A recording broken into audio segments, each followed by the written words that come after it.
everybody, I'm John Murphy. Welcome to another edition of On the Homefront here on WILI every Wednesday afternoon for an hour at 5:05.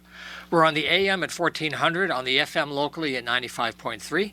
Our programs are also videotaped for the WILI YouTube channel, because all the 5 o'clock shows, most of our 5 o'clock shows now are also on video on YouTube, and also for channel 192 Charter Cable Public Access TV and WECS Radio at Eastern. So we're using these channels to help tell the stories of our guests and to try to connect more and more people about local development here in the Eastern Connecticut region. Our program today will be in two sections. For the second half, we're going to launch a brand new series focusing on the Wyndham Regional Community Council and our local communities of service. And we're going to have the Executive Director, Jeff Beadle, with us today to start the series off. And for the next few months, we'll be looking at some of the programs and the people served and how things are going here in Eastern Connecticut with respect to those communities. So we're going to focus on local business, though, for the first part, and our cultural development with Andy Goot. Andrew is the owner of Stone Row Kitchen and Bar. He's been on the program many times, and this is his second visit in a series that will look at downtown Willimantic and a whole community of business and culture developing right here in front of us every day. Andy, it's great to have you back. Always a pleasure, John. Thank you. Now, there's so many things that we do each time. I think you mentioned something that was a great start, because when people talk about development, they start talking about the past and the obstacles. And from what I heard from you today, there's a vision of saying, as opposed to always looking on new spaces, which is fine, what can we do with what we have now to maximize that? And maybe working in that area could generate support that would let other things follow. But to do more with what we have today, when you think about developing the economy, the infrastructure, new housing, new businesses, and your whole idea of working upstairs in these buildings to kind of make all these spaces more productive. Right, I think that's a great point. That's a great point. It's building momentum from the ground up. So the story I was telling you before we went on the air was how one of my big opportunities that has worked out well in a place like Willimantic is we have a lot of businesses coming in, myself included, or businesses that have been established in the last, let's say, 10 years. Sure. Where we owner occupy our space. I started out as leasing where my restaurant is now. Right. And within 5 years, I was able to purchase the property. And there's other businesses doing that on Main Street. That opportunity in other places in Connecticut would be unheard of for a small entrepreneur, small business owner like me, like some other places in our neighborhood. Right. It just wouldn't be possible. So I see that as a huge economic asset to our area. Now, there comes, in building that momentum, there comes another set of challenge, is that the property resources we have in this neighborhood, they were from a different time. Historic times before 20th and 21st century building code. So before we can turn some of this property into assets, it can be a liability, right? So using my building as an example, I'm kind of got lucky. My building was actually built in 1960. So it's using concrete and steel and not wood and mud and stucco. However, with that said, a lot still changed in nearly 70 years. Oh yeah, huge. So I have 12,000 square feet spread over 3 floors, right? My restaurant occupies 1 floor. So as a small business owner, my challenge has always been, for terms of realizing the other gains from the property, is what do I do with these upper floors? And how do I go about achieving that? It's just, I call it activating every square foot. And that's what we have in a neighborhood like this, and there's neighborhoods like this all over the state, is we're starting to see some really great signs of storefronts that are getting the attention they need. These first floor developments happening, they're being brought up to date, they're being brought up to standard, they're being filled with viable businesses. But then you go up to the second or third floor, and they haven't been touched since 1940, since 1890. Wow. So that's the next challenge, I think, in terms of activating every square foot of this neighborhood, means putting something viable in every square foot. And that can be a hard story to tell to a lender. So I think that there's some other resources that should be explored. Yeah, my question is, if you're trying to accomplish this compared to new construction, are there other sources of support that might be available for restoration or development, historical preservation that might help this, that a traditional business might not feel quite so warm and fuzzy about it, but the other angle of history might help a little bit? Or is that just not functional these days? Well, I think it starts on a local level by acknowledging the value of the sort of second spaces that we're sitting on. We're sitting on all this pre-existing real estate, that, and acknowledging that if we get these properties owner occupied, you're pairing up available buildings with owners and potential businesses that really can have that vision to see something all the way through. Yeah. That's when we can make really awesome things happen. I would commend, for instance, Steve Bakayaki, who owns Grounded. Yes. Similar situation. He started his business on the ground floor. He did. About 5 or 6 years ago. He hooked up with a good landlord who helped him see his vision through. The landlord sold him the building, I think, last year. Fantastic. Right? Just in a short time, too. Yeah. Yeah. Angie Jacques, who owns Yono on Church Street. Yeah. Same thing happened. It's the same story that we're seeing the success be realized from it. Angie started her yoga and wellness studio she moved a few times North Street, Church Street. That's right. And now she has a permanent home and she's growing it. She's now and giving that space the attention it needs and growing her business. Oh yeah. We see it happening with Trigo, the upcoming wood-fired pizza restaurant, which was he bought a building that had a Main Street business for I think 50 plus years. Ray Jean's, yeah. Right. Wow. Piece of history. Ray Jean, the Ray Jean's owners sold it to the right buyer. Not necessarily what could have been the highest buyer, but the right buyer. And Patrick and his wife Garnet are taking that space. They're redoing the Main Street floor and the second floor as an owner-occupied space. So it's building on that momentum. I wanted to ask you something, because a lot of people never get a chance to do these kinds of decisions in terms of business. When you say the right kind of buyer, this is where there's more than money in the equation. What is it that makes someone the right kind of buyer where you want to emulate it and keep other buyers with the same attitude in the same neighborhood?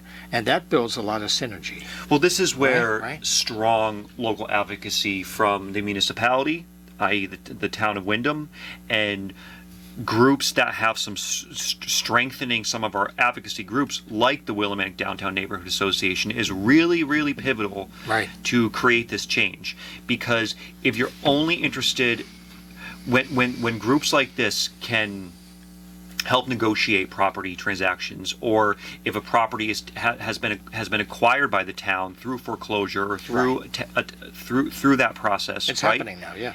Is we have an opportunity to go a little bit longer term, rather than maybe seeing what's going to be the high bidder, especially for a municipal project, is looking into what's really going to be best for the long-term payoff. Where are the dividends going to come from? And quite frankly, as we see in some parts of our neighborhood right now, the dividends don't come from the high bidder. The dividends come from the vision. The dividends come from the Andys, me, the Patricks at Trigo, the Angie at Yono, the David Wallner, who's kind of one of the first movers, making it happen. Yeah. They're not going to come from Texas or New York or New Jersey.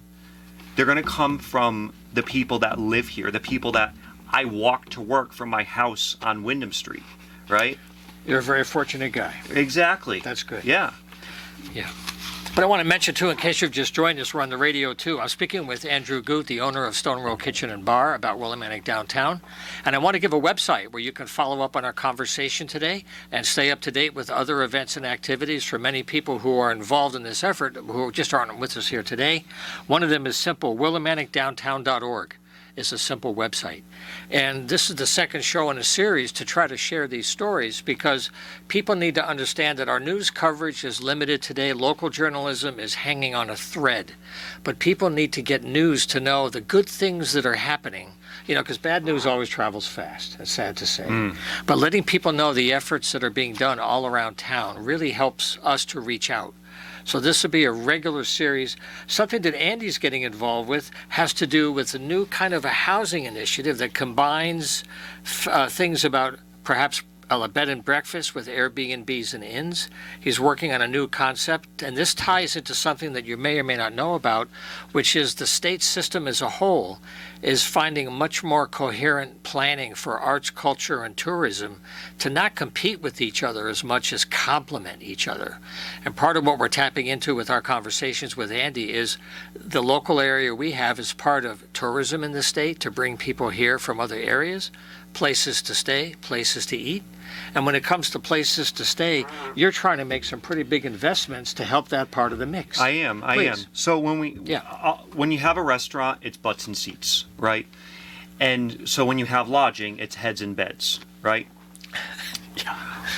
There's your bottom line, okay? Yep. I like that. So we in Wyndham have no lodging, let alone we don't even really have any Airbnbs, right? So we have a couple hotel options in Mansfield and some other value-driven economic options in some other communities, right?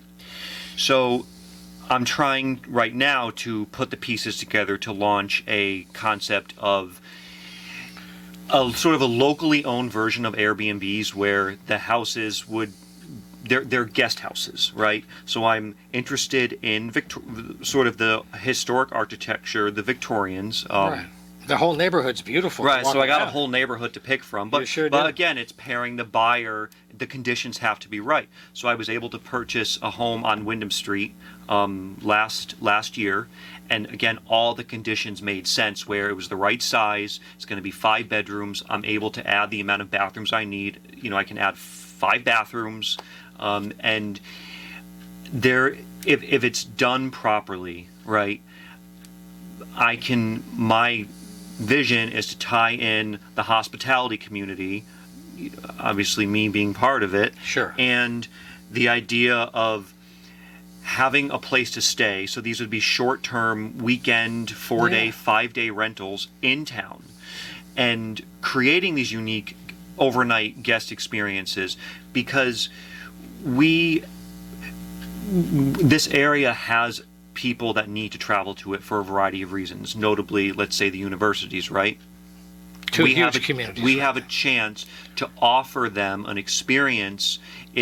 So my idea, again, is to create this series, this network of guest houses that we're going to curate these experiences.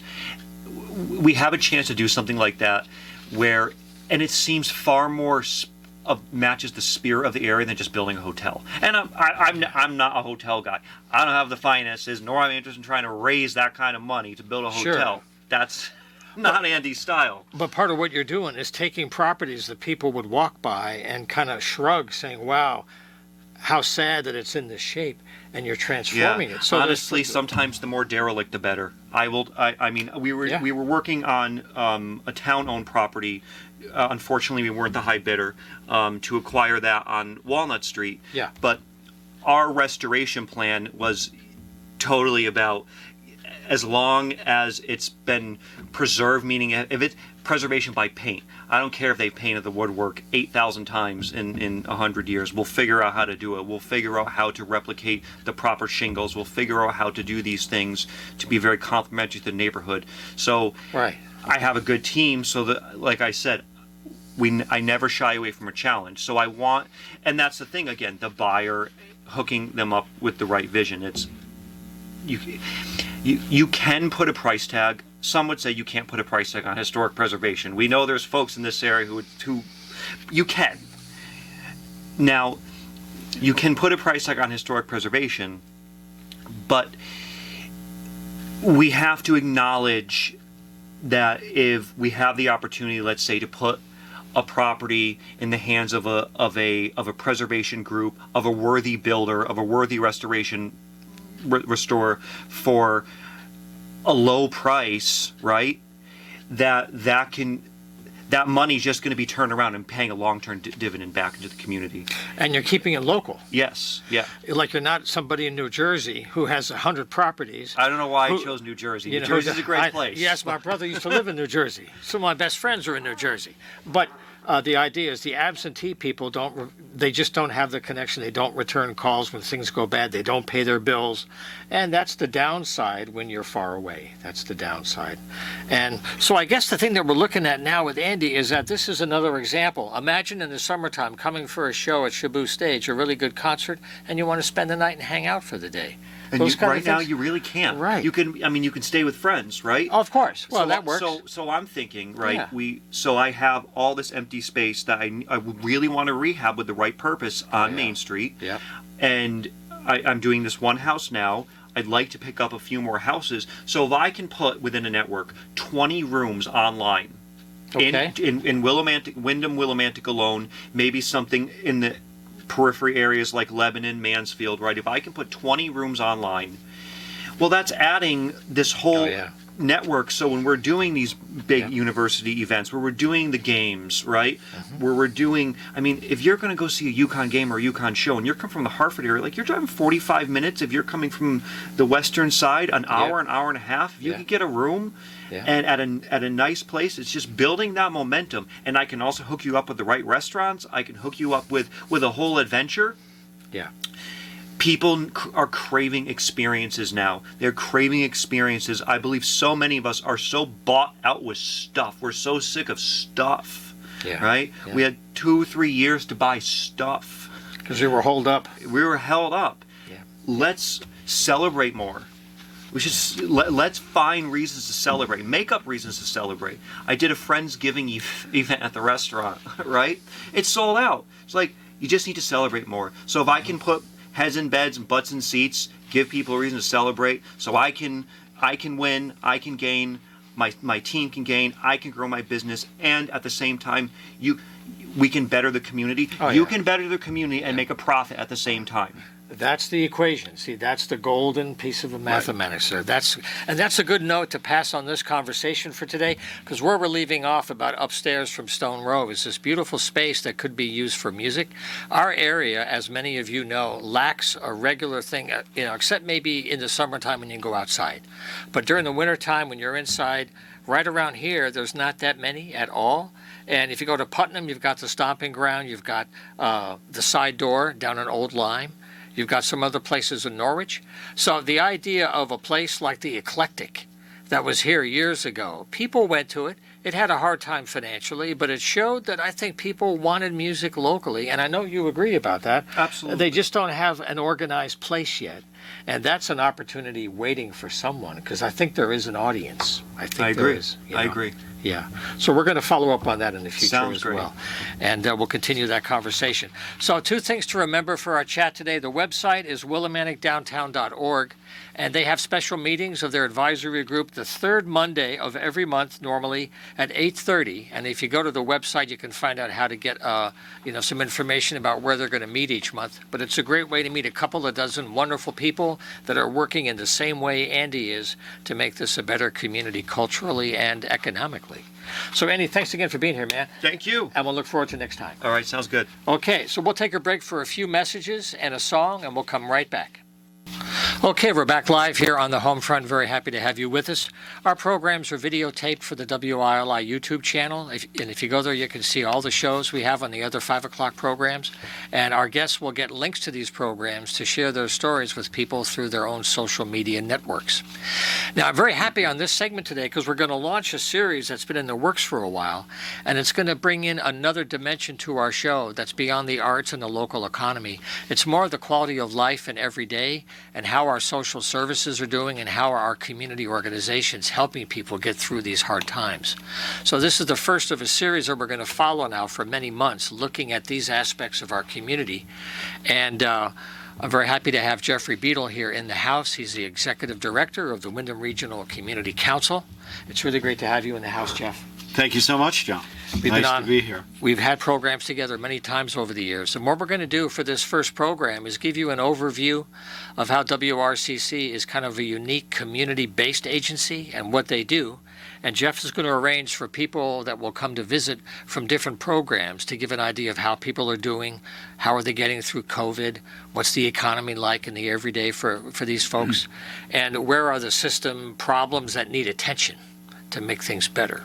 So I guess maybe as an overview, Jeff, maybe you could talk about the end of 2022 and how is the year winding up for the agency overall with your functions with COVID and your state funding, and then we'll kind of run down an overview of all the different ways people serve. Yeah, fair enough. Okay. Also, I wanted to mention in terms of our background. Yeah. I first met John in had to be early 80s. Yeah. When you were the chairperson of the local chapter of the Big Brother, Big Sister program. That's right. Bowl-a-thon. And it took me a while to get the cobwebs out, but Yeah. our director was the fantastic, flamboyant Art Silver. Art Collins. Collins, that's Arthur it. Collins. And But it he was Big silver. Brother. Yep. He was gold. Yeah, he was. So in memory to him. Yep. But and you were great in that leadership role. Thank you. Yeah, it does go back a ways. It does. Well, that's one way that people can take a little time and really make a difference in some other way. And that stuff all adds up. That's right. Yeah. That's right. It's Thanks. cumulative. Yeah. Before I get to 2022, I thought it might be helpful if I give a little background, history Sure. of the agency, which was incorporated all the way back in 1976, if you can think back that far, by a group of local community leaders from various towns within the Wyndham area, Wyndham region. Bill Kennedy from Mansfield, he used to be the social services director, Bob Fraley from a local bank, and Sheila Amder, who, Oh, yes. she and her husband at the time, Millard, were instrumental in creating the mental health services network that we have throughout the region, particularly the establishment of United Social Mental Health Services.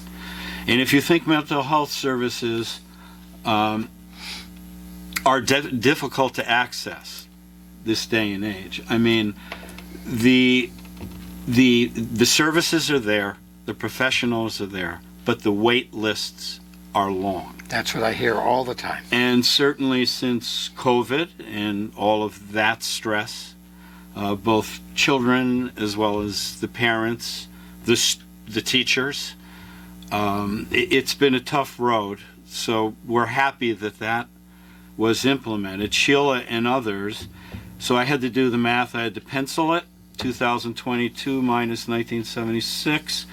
So the agency has been involved in the area for 46 years. If you look at our vision statement, it states very clearly that the purpose of the agency is to constantly assess human, service, social, economic needs within the region, to collaborate with other providers, which is a common theme with all of the programs that WRCC offers, and to establish new services when they aren't in existence, but the data says it's needed. So, for instance, again, way back in the annals of the agency, we established the first WIC program. We established and used to operate the Meals on Wheels program, which currently is still operated here by TVCCA, Thames Valley Council for Community Action. And we established the farmers market, the Willimantic Farmers Market, 40 years of service there. And as you know, you're familiar with our Grow Wyndham program. Absolutely. Led up by Sally Milius. So they operate with the Farmers Market Association, and they are the voters, the decision makers, as well as other programs of Grow Wyndham, which is basically growing food at local areas like Lauder Park, That's right. etc., and distributing that food to people in need. One unique aspect of that was growing food that was specifically designated for the dietary preferences of Hispanic, Latino Yeah. families. So about 26 families throughout the past year, we've developed I know a some people, mechanism to get them the food. because some people I know will drive to New Haven or even New Jersey to get real food and real ingredients that are Yeah, from this home. is true. So having it local is just life-changing. It makes everyday life a little easier. That's right. That's right, yeah. And it's all based on young people, teenagers, college student age, all the way down to middle school that participate in our programs to produce a leadership training module. So they're running the program, the educational programs, the growing of the foods. One of our staff, Sydney Clements, She's been on the show a few times. as she good. So Absolutely. you know that we got a grant from Perrin Foundation up in Boston that provided $10,000 to us, no questions asked, no directives given, to get food to those most in need. So Sydney and her collaborators developed a system where we were in the height of COVID, we were purchasing meals from local restaurants to then be served right across the street at the Baptist church. Fantastic. So that worked out very well. We spent all the dollars. And with Sydney, we've talked about the Wyndham Community Food Network. That's correct. That's another link into that food chain. Yeah, That's right. That's a great way. And now we're actually, Sally has a golden pen or keyboard. That is to say, WRCC has received a long-term grant from USDA, United States Department of Agriculture, You bet. to create to address food insecurity in both Wyndham, Tolland, and New London counties. Because we're in So a rural all area. of those engaged in addressing food insecurity are all part of one collaborative. Some 60 different individuals, volunteers, and agencies throughout that whole swath of territory.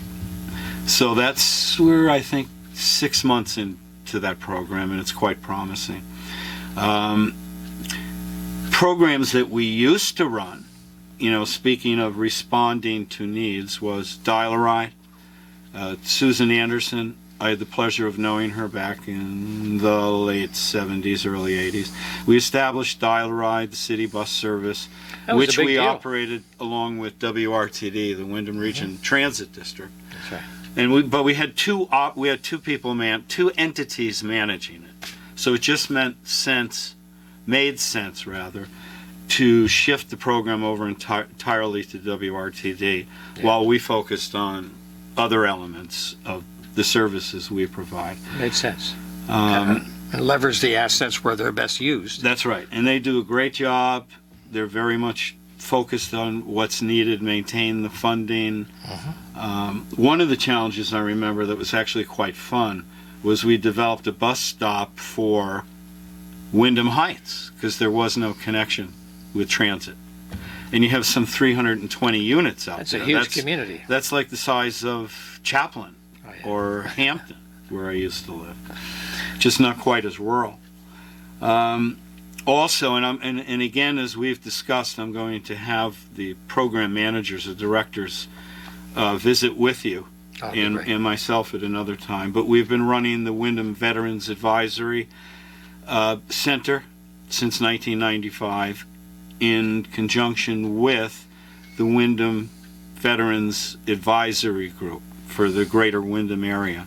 So they are advisory to us. We operate the program. And Woody Woodbury is the veterans advisor. We with other groups, the VFW, the American Legion, we put on the ceremonies, for Veterans Day as well as Memorial Day, and those are always fun things to do. Normally we get Congressman Joe Courtney to come up each year. So not just for the parade, the July 4th parade, as Right. important as that is, the Indeed. boombox parade. Indeed.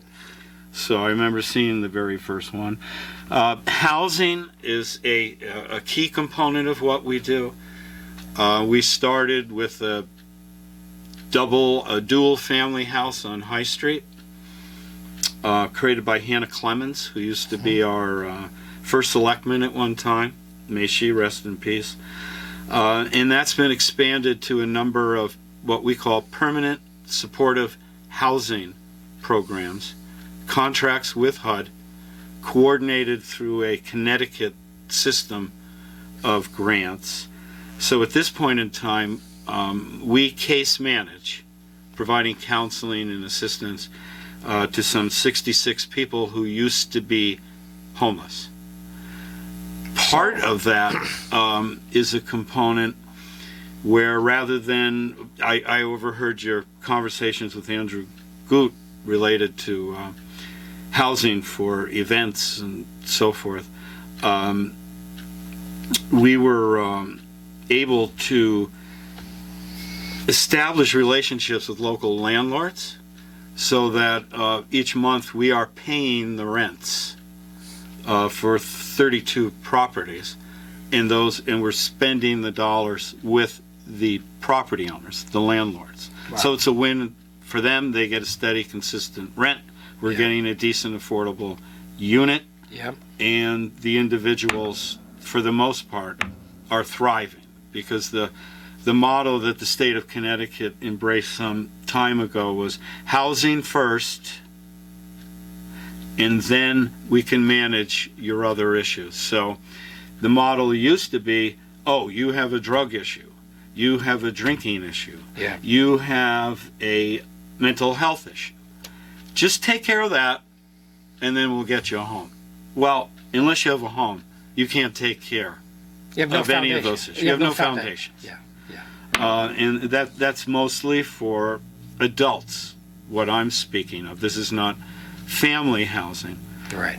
But This is nice continuity, because last week we had Kim Silcox on and Vera from the No Freeze. And those are people in crisis excellent, yeah. who have no home. And you're part of a process to help them make the next move to restore a little more normal life, that's right. to move out of that zone. So That's right. these programs all complement each other. That's right. Yeah.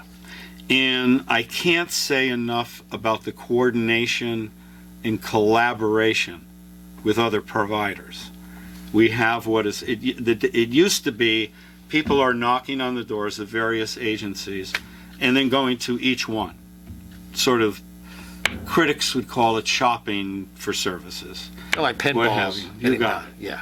And Yeah. then we're cross-calling, if you've seen this person or that person.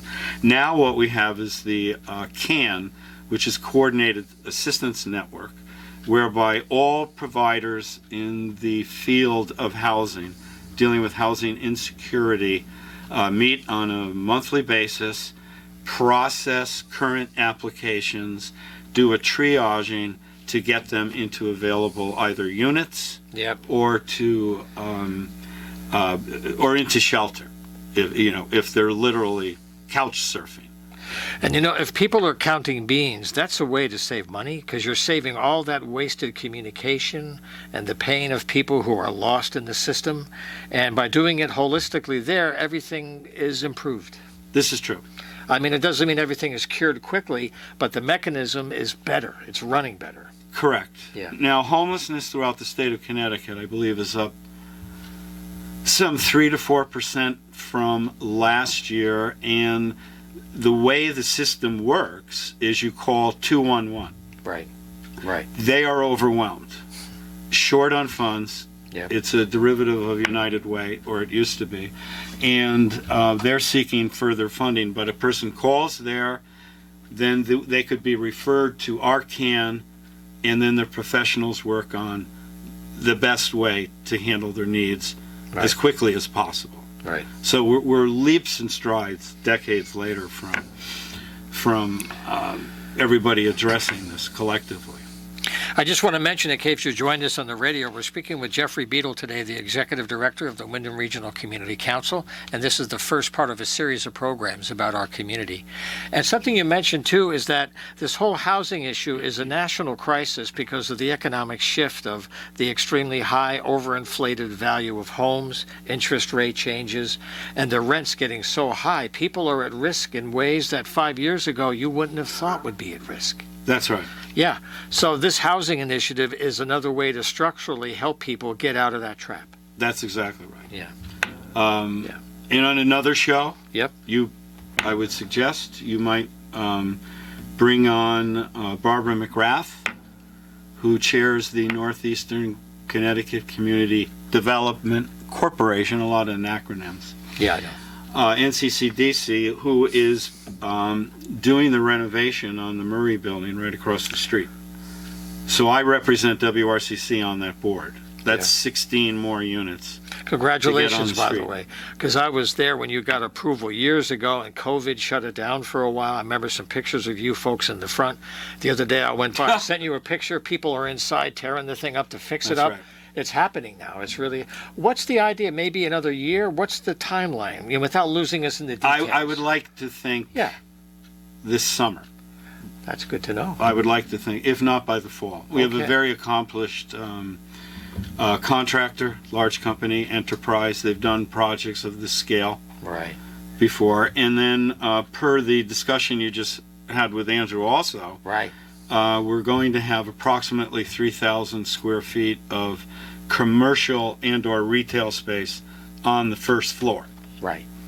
That's an opportunity. At one point we had Andrew interested for a new restaurant that he was going to do, but it took only 8 years and 2 months Yeah.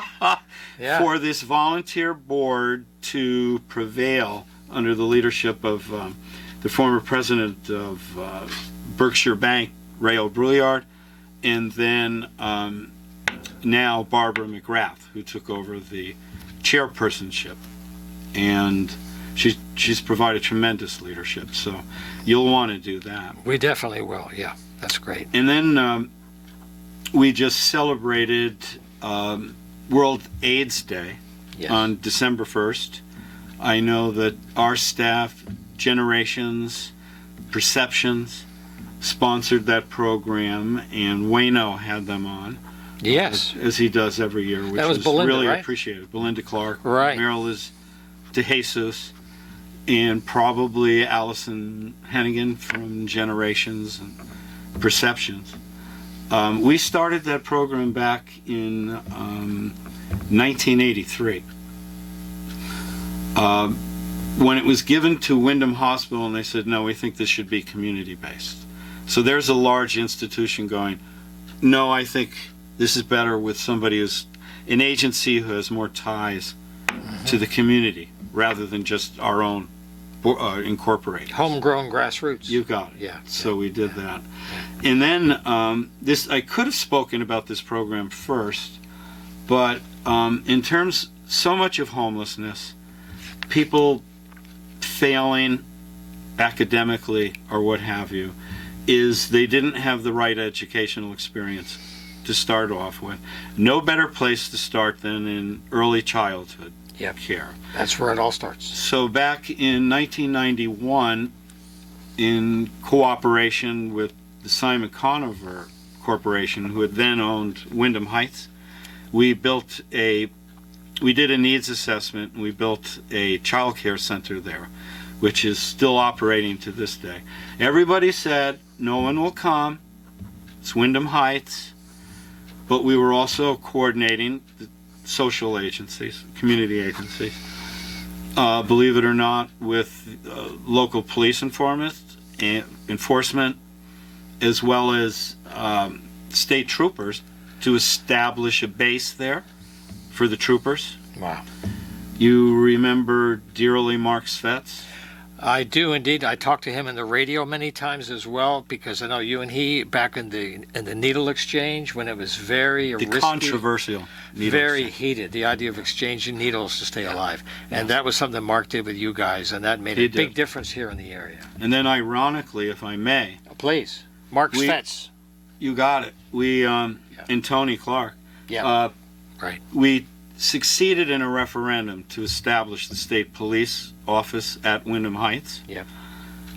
Because they were 50 minutes away from responding. And it's outside of the purview of the Willimantic Police Department. Right. You know, it's the in that line is zone. the Yep. Natchog River. Yep. So we all went to the Italian Gardens to celebrate after. And Mark Svets came out of the bathroom. It was my turn. We were drinking a lot of beer. And he had just carved into the wall, "Here I sit on the pooper, giving birth to another state trooper." Oh my goodness. I love it. So I love it. Oh, the Copies of memories this that show come will up. be available for sale, Jeff. Very It'll well. be a fundraiser. and Well so done. and then back to the early childhood. The science is preschool education leads to later success. Yep.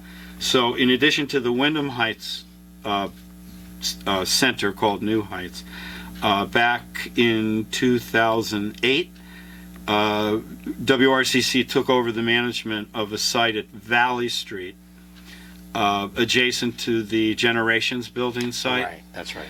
And so we operate that center as well. Dawn McQuaid is in charge of both sites. And we closed for, the pandemic hit in February of March. 2010, 2000. March. Right. And then, or 19, correct? Yeah. Yeah, that's right. And then, so we closed for a month or two, but then we were able to reopen, and we've never closed since, except for one or two outbreaks of COVID. You know, somebody got it, so we had to lock down, sanitize the building. So just really safe practices, being careful. Yes. So you mentioned at the beginning of the show today the challenges of 2022 back through the COVID pandemic era. Yeah. It's been, how do you stay open? Through the leadership of Governor Lamont and the child care director, Beth Bai, who's the commissioner for early childhood education. What they did, we were at half enrollment. For almost 9 months, they paid us fully, as if we were fully enrolled, on the enrollment that we had in that February. Just for continuity. For continuity, because although we have half the children enrolled, we still need the same complement of staff to provide for adequate coverage. You need to have 2 people in every classroom. Yeah. You need a cook. You need a cook's assistant. Yeah. You need a director at center. Basic Center. operations, yeah. That's right. And so at the center, that was a major challenge. Hats off to our teachers, the para assistants, the management, Dawn, Alba Figueroa, for keeping us open in very, very trying times. Even now, we're only at half enrollment. So we're getting by. We're okay, but it's still, we have empty seats. We have empty chairs in the classrooms. Do you have a sense that it's kids are not there that could be there, that they're just not connected, or is the shift in birthing changing and there's less kids at that age, or are they just not connected yet to be there, or both? There's a couple of factors. I had supposed during the pandemic, people are home, the birth rate will go up. Mm-hmm. Like a blackout. Yep. Yeah. No, Didn't happen. that is not what occurred. And when you think about it, if you're a parent and there's no vaccine at that time. That's right. That's true. Maybe you think twice about having more children until, the cloud lifts. Yeah. So the birth cohorts went down. And then we still have this awkward and hard to decipher situation where jobs are out there, people are available that need the work, They're home with their children, home parenting instead of being in our center, and others. We're part of a network of child care centers who are all experiencing this problem. And how do we jumpstart all that? I mean, that's a challenge that all of us need to be engaged in, focus upon, getting people back to work. The jobs are there. Yeah. EB is looking for 3,000 workers this coming year, new jobs. So that connection's got to be made.